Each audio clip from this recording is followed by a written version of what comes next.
ಭಕ್ತರ ಸಂಭ್ರಮದಲ್ಲಿ ಇರುವ ಕೋಟ ಸಾರ್ವಜನಿಕ ಶ್ರೀ ಗಣೇಶೋತ್ಸವ ಸಮಿತಿಯ ವತಿಯಿಂದ ಶ್ರೀ ಅಮೃತೇಶ್ವರ ಹಲವು ಮಕ್ಕಳ ತಾಯಿ ದೇವಸ್ಥಾನದಲ್ಲಿ ಸಂಭ್ರಮದಿಂದ ಚಾಲನೆಗೊಂಡಿದೆ.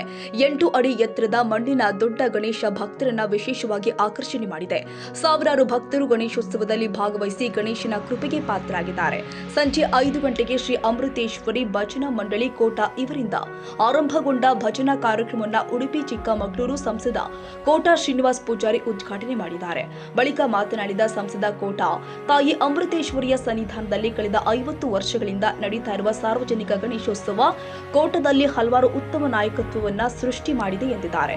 ಇಂದು ಆರಂಭಗೊಂಡ ಗಣೇಶೋತ್ಸವ ಸೆಪ್ಟೆಂಬರ್ 4ರವರೆಗೆ ನಡೆಯಲಿದ್ದು ವಿವಿಧ ಸಾಂಸ್ಕೃತಿಕ ಮತ್ತು ಧಾರ್ಮಿಕ ಕಾರ್ಯಕ್ರಮಗಳು ನಡೆಯಲಿದೆ.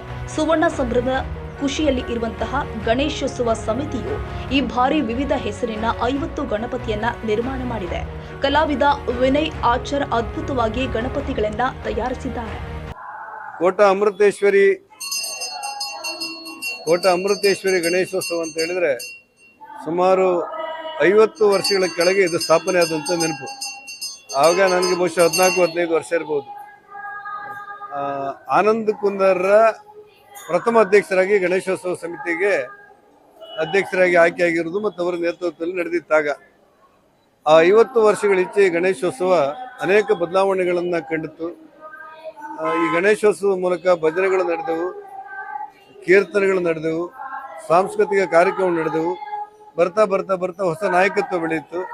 ಇವತ್ತಿನ ಹೊಸ ಯುವಕರು ಇದರ ಮುಂಚೂಣಿಯಲ್ಲಿ ಇದ್ದುಕೊಂಡು ಇವತ್ತು ಕೆಲಸ ಕಾರ್ಯಗಳನ್ನು ಮಾಡಿ ಈ ಗಣೇಶೋತ್ಸವದ 50ನೇ ವಾರ್ಷಿಕೋತ್ಸವದ ಸಂಭ್ರಮದ ಕಾರ್ಯಾಚರಣೆಯನ್ನ ಕೋಟ ಅಮೃತೇಶ್ವರಿ ಸಭಾಂಗಣದಲ್ಲಿ ಮಾಡ್ತಾ ಇರೋದನ್ನು ನಾನು ಕಂಡೆ.